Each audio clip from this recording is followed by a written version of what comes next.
galgala kana baaseen naannoo magaalaa Addiigiraatis to'achuu fi magaalittiitti dhiyaachuu ibseera.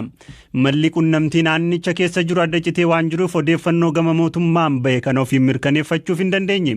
Gama kaaniin haleellaa rokkeettii humnoonni nageenyaa naannoo Tigraay kamisaa halkan naannoo sa'aatii 8tti naannoo magaalaa Bahar Daaritti dhukaasaniin oomishni isaanii jalaa gubachuu qonnaan bultoonni naannoo Bahar Daar BBC'tti himan. Attinkuut kaaseen jedhama. Wanni ta'e maal seete tuullaa oomishaa ka guyyoota 3 turetu ture. Guyyaa kaleessaa halkan gara sa'aatii 8tti dhukaasa sagalee guddaa dhageenye manuma keessaan yoon ilaalu laboobni ibiddaa ni mul'ata. Achis dhukaasni deebi'ee dhagahame. Si'a 3 dhagahame dhukaasni kun.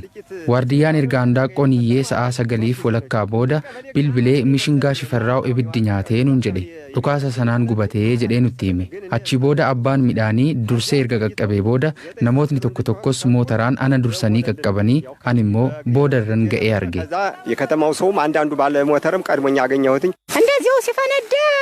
Akkasumas dhukka'e kaleessa tuula oollee ariyo deebinu ibiddaan gubamee argan. Halkan bakka rafneetti dhukaasa guddaa dhageen. Maal beekna ganamee dhufnu oomishni keenya gubatee argan.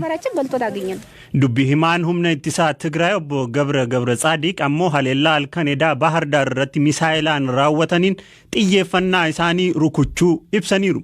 የትግራይ የመከላከል ኃይል የወሰደው እርምጃ ባህር ዳር ኤርፖርትን የማጥቃት ትግራይ ፍለቴን ቡፈተ ጥያራ ባህር ዳር ሚሳይላን ሀሌሌራ ሚሳይልች አከታውት ጥየፈና ሳሩኩቴራ ቡፈተ ጥያራ አከታውት ሀሌላሜራ መነኩሳናች ጅሩስ ሩኩተሜራ ከበጃፊ ኦፌገኖ መትቻፍ ቀምኑራ ከንከይ ነምኒ ነጋን አከሚደምኔ ኦፌገኖ ጉዳን ጉደሜቴ ሀሌላ ሚሳይላ ራወተማ ከንጅሩ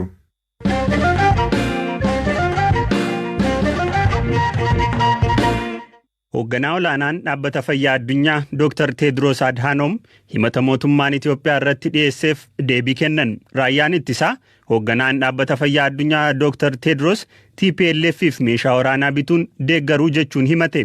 Himannaa gama mootummaan irratti dhiyaateef deebii ka kennan Dr. Tedros garee tokko qabatee deeggara jechuun komiin irratti dhiyaate sobadhaa jedhan.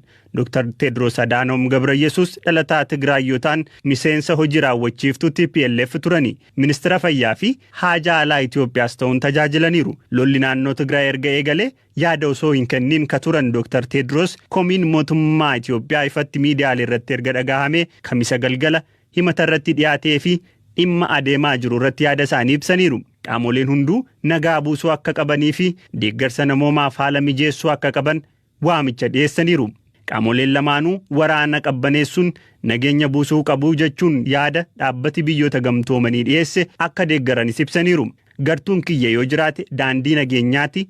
Addunyaan martuu fayyaadhaaf nageenya akkasumas nageenyaaf fayyaa barbaadaa jedhan. Itamaajoor Shumiin waliigalaa raayyaa ittisa biyyaa Jeneraal Birhaanuu Juulaa ibsa kennaniin Dr. Tedros TPLF deeggaruuf dhakaan hin garagalchine hin jiru meeshaa waraanaa akka argatanillee isaan gargaareeraa jedhaniiru. Gama uummata Itoophiyaan goree namoota kunneen akka balaaleffatan hin eegnu biyyootni ollaa waraanicha akka balaaleffatan duula gaggeessaa turanii jedhan Birhaanuu Juulaa.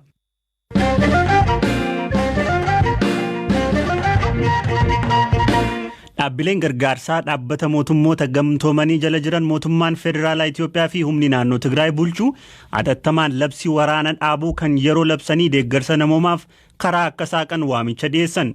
Akka ejensiin baqattootaa dhaabbatichaa jedhutti ji'oota dhufan keessatti lakkoofsi namoota Sudaanitti baqatanii 200,000 ol akka ta'u tilmaamee jira. Dhaabbatichatti sagantaan daa'immanii irratti ka hojjetu UNICEF naannoo Tigraay keessatti daa'imman miliyoona 2.3 ta'an deeggarsa namoomaa akka barbaadan ibseera. Aslii galgaloo dabaltee isinitti himte. Guddinsi walitti dhufiinsi idil addunyaa hubannoo ijoollee addunyaa jidduu fi nageenya ijoollee fooyyessuuf addunyaan ayyaana 66ffaa guyyaa ijoollee idil addunyaa kabachiisaa jirti. Gambiraatiin Tigraay keessaa ijoollee miliyoona 2,300tti gargaarsa barbaadaa jedhee dhaabbati faandii ijoollee UNICEF ibsa baase. Akka ibsa kanaatti namoota 30,000 ka Suudaanii baqate keessaa 12,000 ijoollee tagarii fira fiixa malee baqattee qofa jirti. Haalli isaan keessa jiran hamaa jedhan. Dabalataan waraan kan duraan ijoollee 54tti kaampii baqatoota Tigraay keessa jiraa jedhan.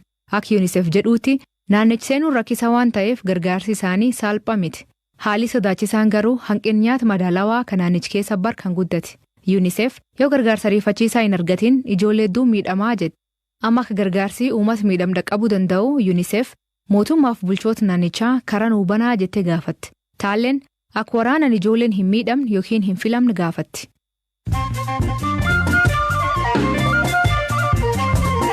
Gidduutti immoo odeessaalee gaggabaaboo muraasa Sudaaniif Jibuutiin lola naannoo Tigraay keessatti jiruun wal qabatee mootummaa Itoophiyaa cinaa akka dhaabatan beeksisuu isaanii dubbii himaa ministeera dhimma alaa Ambaasaadder Diinaa Muftii himan. Sochiin naannoo Tigraay keessatti taasifamaa jiru tarkaanfii olaantummaa seeraa mirkaneessuuf fudhatamaa jiru ta'uu hawaasa idila addunyaa hubachiisuuf sochiin taasifamaa ture milkaa'uu himaniiru. Hoggansi dhaaba mormituu obbo Lidatu Ayyaaloo mana murtii waliigalaa Oromiyaa dhaddacha Shawaa Bahaatti har'a dhiyaatan. Manni murtii abbaan alangaa himata isaa fooyyessee akka dhiyeessuuf beellama guyyaa biraatti qabuusaa pirezidantiin paartii Dimookiraasummaa Itoophiyaa obbo Adaana Taaddasee himan. Ministeerri muummee Somaaliyaa Muhammad Hussein Roobile ministeera dhimma alaa biyyattii Ahmad Isaa Awaad aangoo irraa kaasan. Ministeerri dhimma alaa biyyattii aangoo irraa kakaan ejjennoo Somaaliyaan lola naannoo Tigraay keessa adeemaa jiru irratti qabatteen wal dhibdeen erga uumamee boodadha. Filannoo pirezidantummaa Yuugaandaaf Yoweri Museveni waliin kan morkatan keessaa tokko ka ta'e weellisaa beekamaan biyyattii Boobii Waayini jedhamuun beekamu seera ittisaa COVID-19 ba'e cabsitee jedhamuun himatame. Dhaggeeffattoota keenya odeessaalee keenya birootti ceena. Lola mootummaan naannoo Tigraay mootummaa federaalaa waliin geggeessaa jiru pirezidantii naannichaa ta'uun hoogganaa akka jiran Dr. Dabratsiyoon Gabra Mikaa'el nama akkamiiti? Yaadataa Biraanuu isinitti hima.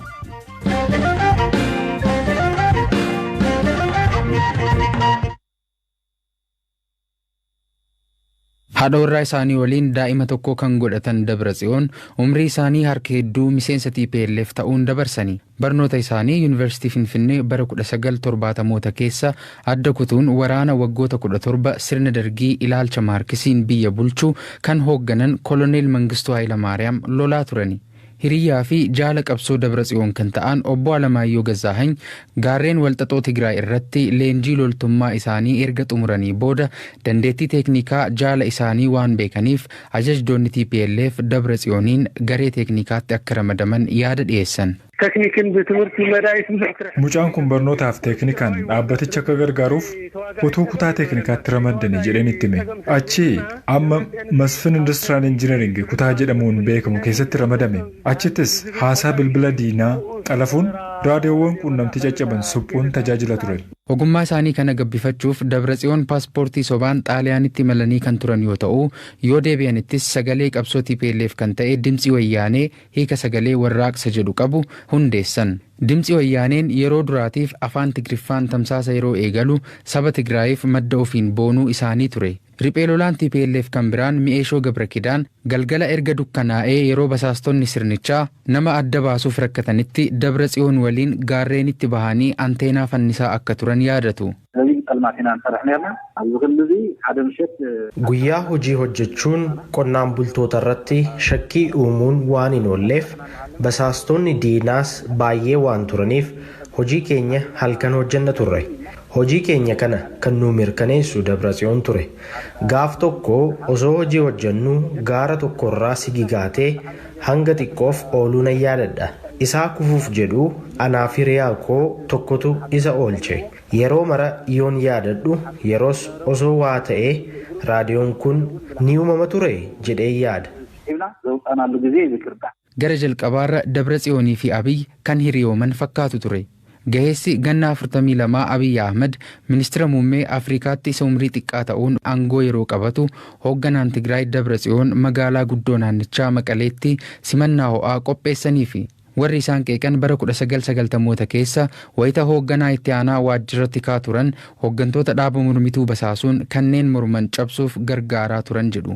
Kanneen isaan jajan ammoo bara ministeera kominikeeshinii fi teeknooloojii odeeffannoo turan bu'uuraalee telekominikeeshinii Itoophiyaa hammayyeessuuf hojiilee hojjetan irratti xiyyeeffatu. Doolaara biiliyoona hedduutti piroojeektii shaallagamuun Itoophiyaa keessatti fayyadama bilbila moobaayilaa babal'isanii jiru. Yeroo hedduu mormii mootummaa balaaleffatu qabbaneessuuf intarneeta cufuun komatama.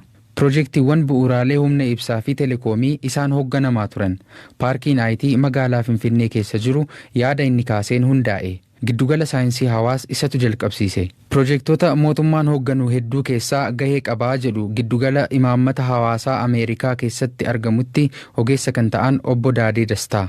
Qaammee darbee dhaabbilee naannicha keessatti socho'an afur waliin yaada mootummaa federaalaa diduun filannoo geggeessanii jiru. Balballi koo nama kamiifuu banaadhaa jedhu yeroo hedduu. Nuti misooma malee waraana hin barbaannu jechi jedhus jecha yeroo hedduu Dabratsiyoon itti fayyadamanidha. Haa ta'uutii amma lola lubbuu namoota dhibbaan lakkaawamanii gaaga'ee fi 30,000 ol biyya ollaa Suudaanitti godaansise gidduu jiru.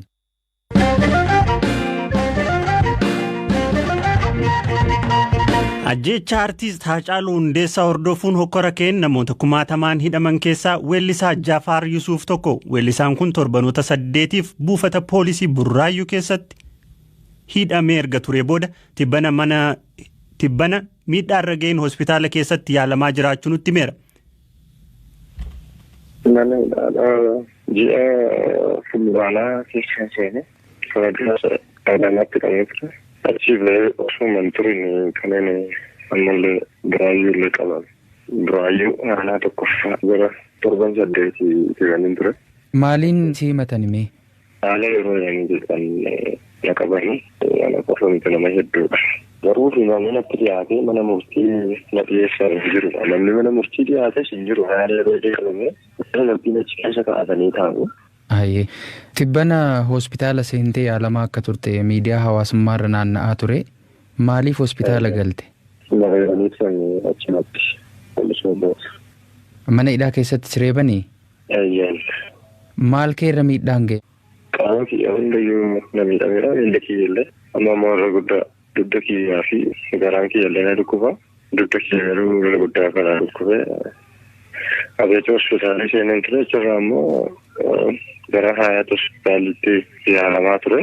Hayaat hospitaalittis MRI ka'een ture. Isaan ammoo gara ispeeshaalitti gara dhuunfaatti yuunishef ispeeshaal kiliinikiitti na dabarsanii amma achi jiraan. Amma haala akkamii keessa jirtamee naa ibsi? Dugda kiyyaa dhukkuba ammallee. Torban tokko akkan jira bira turullee naan jechaa jiru warri yuunishef namni keensuudhalle. Eenyutu si yaalchisaa jira? Ofuma fayyaan yaalamaa jira malee namni na yaalchisaa jiru jiru. Uummanni immoo kana gargaaraa jiran isinuma jiru. Gara mana hidhaatti hin deebitamoo fixattee baatee jirta? Hin fixanne gaafa fayyitee ni deebitaadha. Kan itti walii gallee achi bahe. Uummata Oromoo hundayyuu sagalee naa ba'anii iyyaafachaa turanis na barbaadaa akkasumas fayyummaatti na iyyaafachaa jiranis warreen na gargaaraa jiranis galateeffachuun barbaadaa hundumayyuu. Himannaa weellisaan kun dhiyeesse irratti BBC'n qaamolee nageenya magaalittii fi Oromiyaa irraa deebii argachuuf yaaliin irra deddeebiin bilbilaan taasise milkoofne dhaggeeffattoota keenya qophiin har'aaf jennee qopheessine asuma irratti xumuramaa akka qophee